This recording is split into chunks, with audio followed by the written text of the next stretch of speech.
이 영화는 실화를 바탕으로 만들어졌지만 연희라는 이 캐릭터는 허구의 캐릭터입니다. 연희는 그 시대의 보통 사람들을 보여주는 캐릭터이기도 한데요. 이 영화의 작가는 연희에 대해 이렇게 말합니다.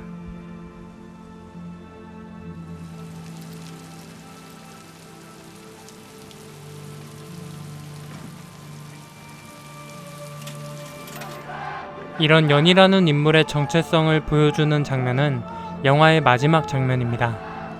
마지막 장면을 보면 연희를 비추던 카메라가 천천히 돌며 광장에 나온 시민들을 비춰줍니다. 연희에서 시민들로 화면이 넘어갈 때 감독은 편집으로 잘라서 보여주는 게 아닌 롱테이크를 이용해 연결해서 보여줍니다.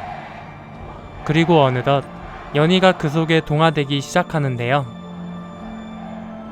이런 카메라 기법과 연출은 연희가 참다 터져나가게 된 그 시대의 평범한 시민들 중 한 명이라는 걸 보여줍니다.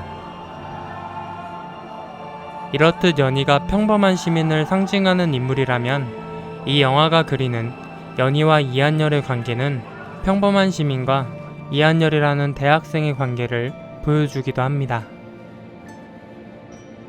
이한열과 연희가 처음 만난 날, 연희는 신발을 잃어버린 이한열을 위해 신발을 선물해줍니다. 신발은 어떤 걸까요? 이 영화는 처음 시작의 다름 아닌 시계 소리를 들려줍니다.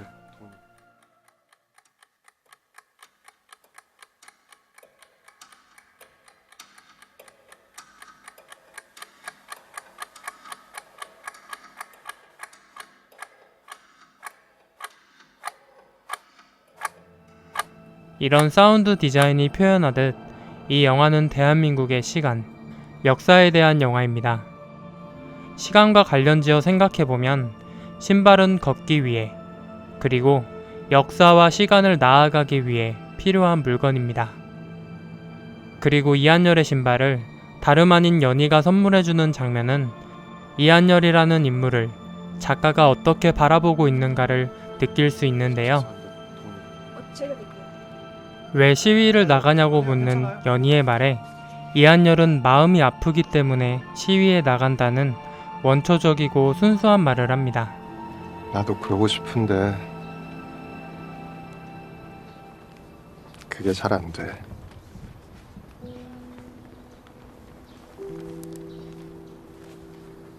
마음이 너무 아파서. 사람을 위한 세상이라는 글귀가 보여주듯 영화는 이한열이 투쟁할 수 있었던 이유를 다름 아닌 인간을 향한 마음으로 그립니다. 신발을 선물해주는 게 보통의 사람을 상징하는 연희라는 건 이한열에게 보통 사람들을 향한 마음은 그를 앞으로 나아가게 하는 동력이라는 걸 보여줍니다. 아니요, 괜찮아요. 또 반대로 세상에 관심을 끈 보통의 사람을 상징하는 연희가 광장으로 나가 군사정권과 맞서게 된 동력은 뭐였을까요?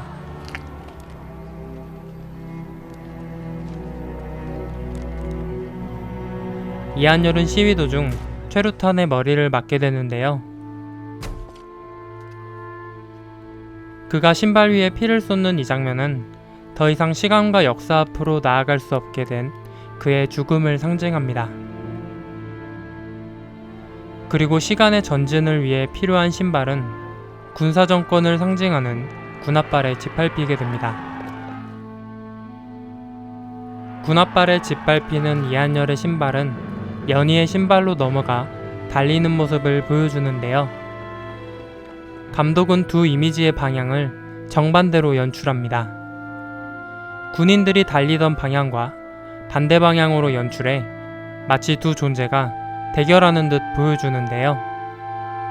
신발을 이용한 이 두 장의 이미지는 군사정권에 짓밟혀 더 이상 시간을 나아갈 수 없게 된 한 대학생의 죽음이 보통의 시민들에게 군사정권에 맞서게 된 원동력이 됐음을 보여줍니다.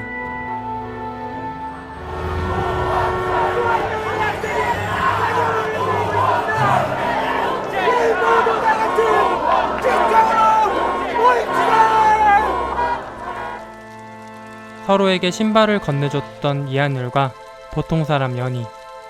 그 시절 그들이 선물했던 신발은 그들을 앞으로 나아가게 하는 물건이었고 그들의 전진으로 대한민국은 변하게 됩니다.